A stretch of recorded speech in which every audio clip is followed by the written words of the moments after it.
নমস্কার বন্ধুরা, আজকে আমি সোয়াবিনের পকোড়া বানাবো। তার জন্য এই বাটিতে আমি এক বাটি সোয়াবিন নিয়ে নিয়েছি।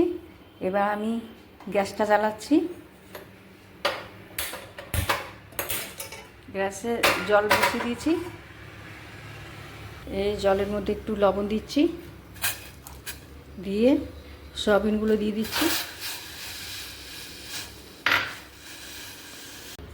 হ্যাঁ বন্ধুরা, আমি গরম জলে এটা একটু লবণ দিয়ে ফুটিয়ে উঠেছিলাম। এই যে ছেঁকে নিয়েছি।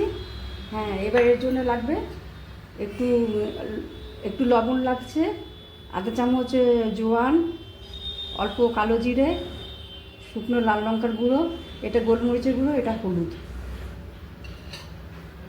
এটা বেসন এক বাটি। এই চামচে 2 চামচের আমি এই যে সুজি নিয়েছি 2 চামচ। এবারটিতে এক বাটিতে দই, এক বাটি দই নিয়েছি।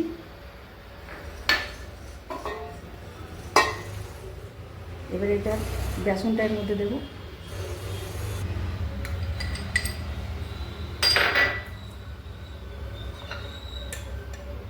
লবণটা দিচ্ছি, হলুদ, গোলমরিচের গুঁড়ো, শুকনো লাল লঙ্কার গুঁড়ো, কালো জিরে, জোয়ান,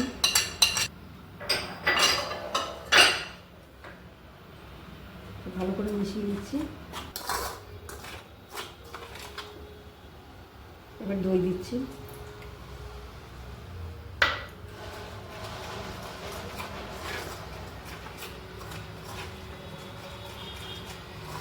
অল্প খাবার সোডা দিচ্ছি, দিচ্ছি।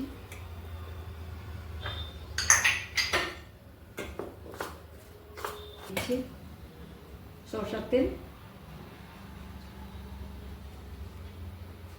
এখানে তেলটা গরম হয়ে গেছে। এবার আমি একটা একটা করে সোয়াবিনগুলো দিচ্ছি।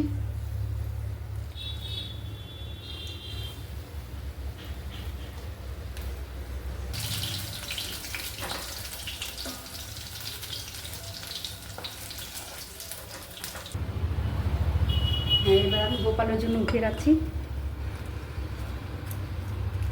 বন্ধুরা, এগুলো আপনারা চা দিয়েও খেতে পারেন বা দুপুরে ভাতের সাথেও খেতে পারেন, গরম গরম খুব ভালো লাগবে। অবশ্যই একবার বানিয়ে দেখবেন। ঠিক আছে, আজকের মতো এখানেই আসছি। নমস্কার।